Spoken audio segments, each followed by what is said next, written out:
پوری کیفیات کے ساتھ جب ہم قرآن کو پڑھیں، تفکر کریں، تدبر کریں، اللہ کی قدرت کو جانیں اور اس کی ایک عظمت ہمارے دل میں ہو اور ہم سجدہ کریں تو اس کی کیفیت بالکل جدا گانا ہے۔ اسی وجہ سے ہمیں بزرگان دین اس طرح نظر آتے ہیں کہ جب سجدے کرتے، طویل سجدے کرتے، لیکن ہمارا معاملہ اس طرح نہیں ہے۔ ہمیں نماز میں لذت اسی لیے نہیں ملتی کیونکہ ہم تفکر کے عادی نہیں ہیں، تو پہلی بات کہ تفکر ہمیں اپنی عادت میں شامل کرنا چاہیے۔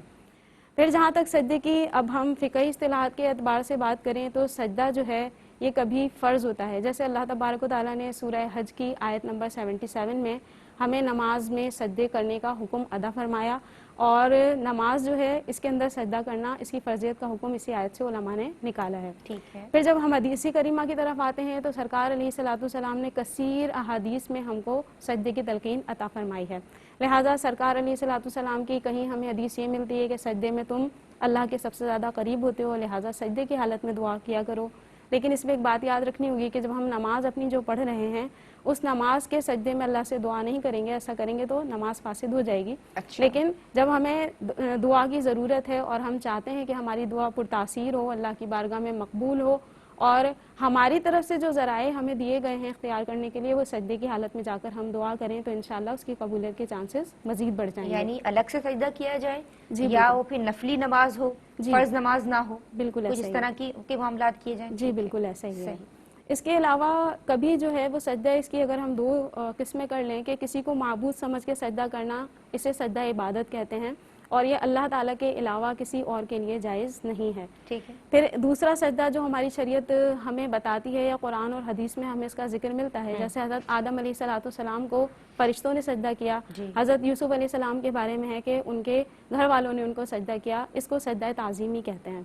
پچھلی شریعتوں میں کسی کی تعظیم کو، کسی کی رسپیکٹ کو ظاہر کرنے کے لیے سجدہ جائز تھا، مشروع تھا، لیکن ہماری شریعت میں سجدے کا حکم منسوخ ہو چکا ہے۔ صحیح۔ لہٰذا اب اگر کوئی کسی کی تعظیم کے لیے اسے سجدہ کرے گا تو شدید گناہ گار ہوگا، یہ حرام ہے، گناہ کبیرہ ہے۔ ٹھیک ہے۔ اس کے بعد سجدہ کبھی ہم پر جو ہے وہ واجب ہوتا ہے، جیسے قرآن کریم کی 14 آیتیں ایسی ہیں جن کے بارے میں نبی کریم علیہ الصلوۃ والسلام کا فرمان ہے کہ من سمعھا السجدۃ علی من سمعھا وعلی من تلاھا، یعنی جس نے ان کی تلاوت کی یا جس نے ان کو سنا وہ سجدہ ادا کرے گا، تو یہ سجدے ہم پر واجب ہیں۔ صحیح۔ اب یہ ایک پورا ٹاپک ہے، اس کی بہت زیادہ تفصیل ہے، تو میں صرف اشارت کون سا پہلو ایسا ہے کہ جس پہ بات کی جائے اور ہمیں ایسے لگے کہ بات مکمل اور کافی ہو گئی ہے؟ ماشاءاللہ، لیکن آپ نے دریا کو کوزے میں بند کرنے کی بھرپور کوشش کی ہے۔ ناظرین، ہماری خوش نصیبی ہے کہ ماشاءاللہ ذی خرد، ذی وقار، خدمت دین کے جذبے سے سرشار، بہت قابل اور ذی احترام مفتی محمد مدنی رضا صاحب نے ہمیں آن بھی پر جوائن کیا ہے، انہیں سلام عرض کرتے ہیں۔ السلام علیکم حضرت۔ وعلیکم السلام ورحمۃ اللہ۔ آپ خیریت سے ہیں؟ اللہ کا بڑا کرم۔ ہم دعا گو ہیں۔ سجدے کے تعلق سے آپ کی سمت میں آؤں گی، لیکن میری جو دوسری مہمان اسکالر ہیں ماشاءاللہ، پہلے میں عالمہ صدف پروین آپ کی سمت آؤں گی۔ سجدے کے حوالے سے عالمہ صوبیہ نے ماشاءاللہ بالتفصیل کلام کیا اور بہت عمدہ کلام فرمایا۔ فقہی تعبیر کے تعلق سے ہمیں سمجھائیے، گو کہ ضمناً ذکر ہوا ہے، اس کی حقیقت پہ بات کی جائے تو میں آپ کی سمت یہ سوال لے کے آؤں گی، لیکن اس وقت ایک کالر بھی ہمارے ساتھ ہیں، شامل کر رہی ہوں جی۔ السلام علیکم۔ وعلیکم السلام ورحمۃ اللہ وبرکاتہ۔ بعض لوگ مجھ سے شکایت کرتے ہیں کہ پروگرام میں کال نہیں ملتی، اور میری یہ پیاری بہن ہے کہ اس کی کال تو بڑی آسانی سے مل جاتی ہے۔ حمیرہ کیسی ہیں آپ؟ الحمدللہ، آپ کیسی ہیں؟ الحمدللہ علی کل حال۔ آج کیا سوالات لے کے آئی ہیں؟ نگاہ 3 سوال ہے۔ پہلا سوال یہ ہے کہ فوم یا بہت موٹے گدے کے اوپر نماز جو پڑھتے ہیں وہ سجدہ ادا ہو جاتا ہے؟ اچھا جی، ٹھیک اور ہے۔ دوسرا سوال یہ ہے کہ بعض لوگوں کو دیکھا گیا ہے کہ سجدہ کرتے ہیں تو پیشانی کا ٹاپ رکھتے ہیں اور ناک کی ہڈی مس نہیں ہوتی زمین کے ساتھ، کیا سے سجدہ قابل قبول ہوتا ہے؟ اچھا جی۔ اور لاسٹ کوسچن یہ ہے کہ جب ہم سجدے میں سبحان ربی الاعلیٰ تسبیحات پڑھتے ہیں تو اس کی جگہ کیا مسنون دعائیں فرض یا سنتوں میں پڑھی جا سکتی ہیں، اور وہ کون کون سی ہیں، اس حوالے سے بتائیے گا۔ ٹھیک ہے جی۔ السلام علیکم ورحمۃ اللہ وبرکاتہ۔ وعلیکم السلام ورحمۃ اللہ وبرکاتہ۔ سجدے کی فقہی تعبیر اور سجدے کی حقیقت کے تعلق سے کلام فرمائیں۔ اعوذ باللہ من الشیطان الرجیم، بسم اللہ الرحمن الرحیم۔ نماز فرائض عبادات میں سب سے اہم ترین عبادت ہے، اور اس میں جو سجدہ ہے وہ بھی اپنے دیگر ارکان، نماز کے دیگر ارکان کے مقابلے میں بہت نمایاں حیثیت رکھتا ہے کہ ہر رکعت میں 2 بار سجدہ کرنا ہے، فرض قرار دیا گیا ہے۔ اور نبی کریم صلی اللہ علیہ وسلم کی ایک حدیث مبارکہ کا مفہوم بھی یہ ہے کہ جب بندہ سجدے کی حالت میں ہوتا ہے تو اس کی یہ حالت اللہ تعالیٰ کو محبوب ہے. سبحان اللہ. جہاں تک آپ نے سجدے کی حقیقت کے بارے میں سوال کیا تو حقیقت پر پچھلے کئی پروگراموں میں بات ہو چکی ہے کہ شے کی حقیقت ہوتی ہے جیسی وہ شے ہے وہ ویسی حالت میں ہو تو اسے ہم کہتے ہیں کہ اس کی حقیقت ہے. اچھا. اور سجدے کی حقیقت یہ پیشانی کا جم جانا ہے. ہاں.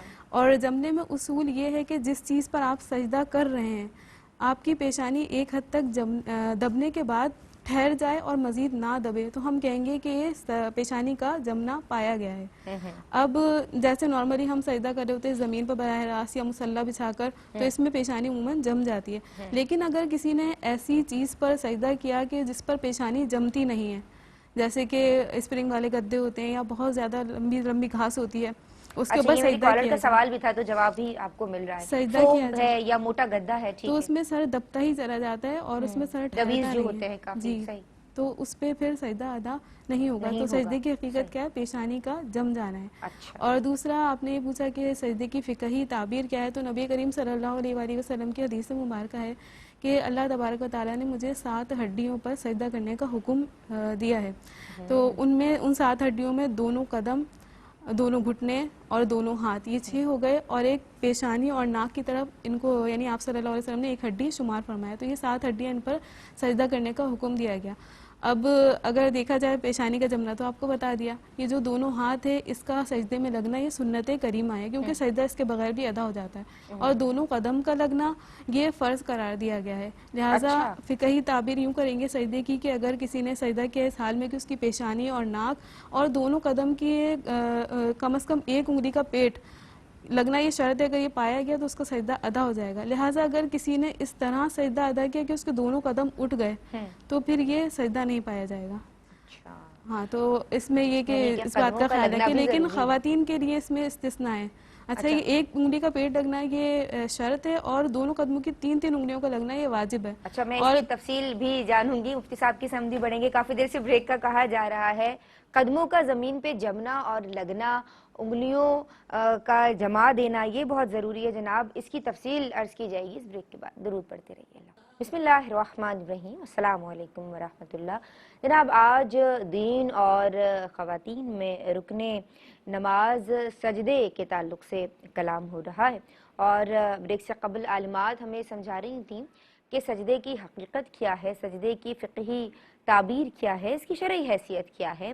ہم نے بات کی اور عالمہ صدف پروین نے ہمیں سمجھایا کہ قدموں کا انگلیوں کا زمین پہ لگنا یہ فرض کی حیثیت رکھتا ہے. کم از کم ایک انگلی کا جو پیٹ ہے وہ زمین پہ لگنا چاہیے. ہم نے تفصیل کے لیے ان سے کہا کہ ہم مفتی صاحب کی سمجھ پڑھیں گے تو ہم بڑھ رہے ہیں جناب. مفتی صاحب سجدے کی فقہی تعبیر, سجدے کی حقیقت, قدموں کا زمین پہ جمنا اور اگر کسی نے ایسا سجدہ کیا کہ اس کے قدم ہوا میں ہے تو کیا سجدہ ادا ہوا؟ ایک کالر بھی ہمارے ساتھ ہیں, شامل کر لیتے ہیں پہلے آپ کی اجازت اگر ہے تو. السلام علیکم. وعلیکم السلام. کیسے ہیں آپ؟ جی شکر ہے اللہ تبارک و تعالیٰ کا. کیا سوال لے کے آئی ہیں میری بہن؟ جی سب سے پہلے تو میں آپ کے پروگرام کی تعریف کروں گی, ماشاء اللہ سے بڑا اچھا پروگرام کر رہے ہیں. جی بہت شکریہ, بہت شکریہ. ہاں جی, اور نا میرا علامہ صاحب سے یہ سوال ہے جی کہ اگر ہم نے اپنے بچوں کو حفظ کروانا ہو قرآن پاک جی جی تو کس عمر سے حفظ میں ڈالنا چاہیے؟ بہت اچھا سوال ہے. کس عمر سے حفظ؟ جی جی جی. اور دوسرا سوال میرا یہ ہے کہ علامہ صاحب سے یہ پوچھنا ہے کہ اگر ہم بچوں کو کہتے ہیں کہ بیٹا میں آپ کو یہ چیز لے دوں گی, میں آپ کو یہ چیز دلا دوں گی, ہم دہلاتے ہیں بچوں کو تو لیکن ہم نا بھول جاتے ہیں یا کسی وجہ سے نہیں چیز لے کے دیتے, تو کیا یہ وعدے کی خلاف ورزی ہوگی؟ یہ وعدہ ہوتا ہے کہ یہ نہیں ہوتا؟ یہ بھی بہت اچھا سوال ہے. ٹھیک ہے. اور تیسرا سوال جو ہے وہ میرا نا عالمہ صاحبہ سے ہے, وہ یہ ہے کہ مردوں اور عورتوں کی نماز میں جو نمایاں فرق ہے وہ بتا دیں. ٹھیک ہے عالمات آپ نے سن لیا. السلام علیکم. ایک اور کالر. جی وعلیکم السلام. جی کون ہے ساتھ؟ جی میں حمید لاہور سے بول رہی ہوں. خوش آمدید کہتے ہیں آپ کو. جی وعلیکم السلام. جی میرا سوال یہ ہے کہ میں سینئر سٹیزن ہوں, شرعی معذوری کی وجہ سے میں کرسی یا صوفے میں بیٹھ کے نماز پڑھتی ہوں. ٹھیک ہے. تو اس کے لیے کہ سجدے کے لیے کس حد تک سر کو ہم جھکا سکتے ہیں؟ سجدے کا طریقہ. جو کرسی پہ نماز پڑھتے ہیں. بالکل ہم آپ کو بتاتے ہیں, آپ پروگرام دیکھتے رہیے. آخری سیگمنٹ میں انشاءاللہ میں سارے سوالات شامل کروں گی. مفتی صاحب, بات ہو رہی ہے سجدے کی حقیقت, فقہی تعبیر اور قدموں کا جو زمین پہ جمنا ہے اس تعلق سے. بسم اللہ الرحمن الرحیم. اللہ تبارک و تعالی نے اسلام یعنی ایمان لانے کے بعد سب سے امپورٹنٹ چیز جو ہمیں اختیار کرنے کا حکم دیا ہے وہ نماز ہے. اور یہ نماز اللہ رب العزت کی تعظیم کے اظہار کے لیے انسان دن میں 5 وقت ادا کرتا ہے. اور اس میں جو انتہا درجے کی تعظیم اللہ تبارک و تعالی کی نظر آتی ہے اور جس میں بندے کی کامل عاجزی نظر آتی ہے, اس کا رکن ہے سجدہ.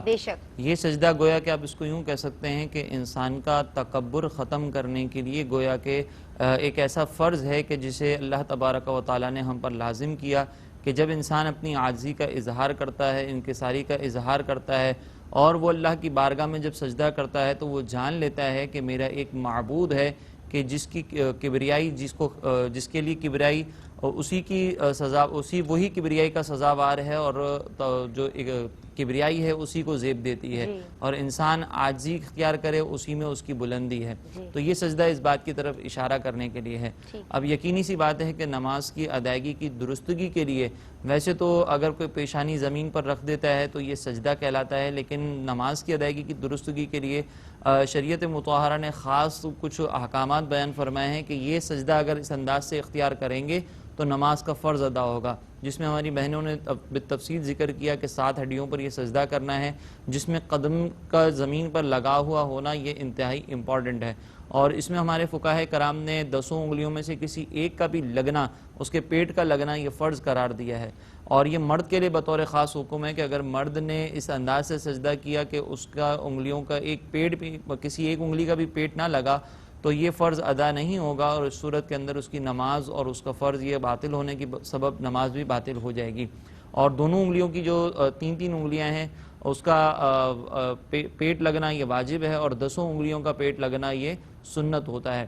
لہٰذا اب اگر بالفرض کوئی شخص اس انداز سے نماز ادا کرتا ہے کہ اس کے پاؤں بالکل ہوا میں موجود ہیں اور وہ پیچھے سے پورے پاؤں کو بلند کر لیتا ہے تو چونکہ یہ فرض ادا نہیں ہوا لہٰذا اس صورت کے اندر اس کا سجدہ بھی نہیں ہوگا. اور خواتین کے لیے چونکہ فرض جو سجدے کا طریقہ ہے اس میں تھوڑا سا اختلاف ہے مردوں کے مقابلے میں کہ مرد جس طریقے سے پھیل کر سجدہ کرتا ہے, اپنے پاؤں کو مڑا کر سجدہ کرتا ہے, تو خواتین کے لیے اس میں طریقہ کار شریعت مطہرہ نے مختلف بیان کیا ہے. کیونکہ نبی کریم علیہ الصلوۃ والسلام ایک مرتبہ جب 2 عورتوں کے پاس سے گزرے اور ملاحظہ فرمایا کہ وہ دونوں عورتیں مردوں کی طرح سجدہ کر رہی ہیں تو نبی کریم علیہ السلام نے انہیں منع فرمایا کہ تم اس انداز سے سجدہ نہ کرو کیونکہ اس حکم میں عورتیں مردوں کی مثل نہیں ہیں.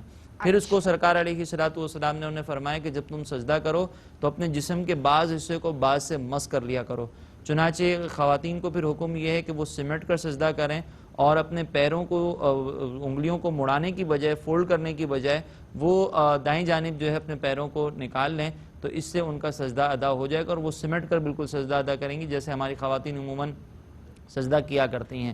تو یہ ہے سجدے کی حقیقت اور اس کے لیے یہ ضرور ہے. آخر میں ایک چیز میں ذکر کر دوں کہ بعض اوقات کچھ لوگ اس طرح سجدہ کرتے ہیں کہ انگلیوں کی جو نوک ہے وہ لگی ہوئی رہتی ہے, تو اس صورت میں اگر کسی نے اس انداز سے نمازیں ادا کی ہیں سابقہ زندگی میں بھی تو چونکہ ایک انگلی کا پیٹ لگنا یہ فرض ہے تو اس صورت میں بھی ان پر لازم ہے کہ اگر سینٹر پارٹ, بیچ کا حصہ, سینٹر پارٹ, جی یہ جیسے پورا ہے نا اس طرح اگر یہ لگا دیں گے تو اس کو ہم کہتے ہیں کہ یہ انگلی کا پیٹ لگ گیا. تو یہ جو پورا ہوتا ہے انگلی کا پورا پاؤں کی وہ لگانا ضروری ہے. اگر کسی نے صرف اس طرح سجدہ کیا کہ نوک لگی ہے تو اس صورت کے اندر بھی چونکہ فرض تو ادا نہیں ہوا تو سابقہ زندگی میں جتنی بھی نمازیں ادا کی ہیں حتی الامکان اس کو ریپیٹ کرنے کی کوشش کریں اور اگر کچھ رہ جاتی ہیں اور انسان اس دنیا سے رخصت ہو جاتا ہے تو پھر اللہ تبارک و تعالیٰ کی رحمت سے امید ہے کہ اللہ تعالیٰ انہیں معاف فرمائے گا. لیکن آئندہ زندگی میں جان بوجھ کر اس طرح کی نماز اگر ادا کریں گے تو پھر اس پہ سخت گرفت ہو سکتی ہے. ہمارے پروگرام کی برکت سے نیت ہی تو کر لیں, آج اچھی سے نیت تو کر ہی سکتے ہیں نا مفتی صاحب جی بالکل کہ ہم جو ہے وہ نماز میں انگلیوں کو جمائیں گے, اسپیشلی جو مرد حضرات. لیکن نیت یہ کامل ہونی چاہیے, ایسا نہ ہو کہ یہاں پہ انشاءاللہ کہہ دیں اور اس کے بعد پھر بعد میں بھول گئے عمل ہی نہ کریں. تو جناب عمل جو ہے وہ ضروری ہے. اچھا عالمات میں آپ کی سمجھاؤں گی, عالمہ صوبیہ شاکر, سجدہ کرنے کا طریقہ, اس میں میری ایک کالر بہن کا جواب بھی جو ہے وہ پنہا ہے کیونکہ وہ چاہ رہی تھیں کہ خواتین کس طرح سجدہ کریں اور کیا فرق ہوتا ہے, سمجھا دیجئے گا. ایک کالر پہلے میں شامل کر رہی ہوں. السلام علیکم.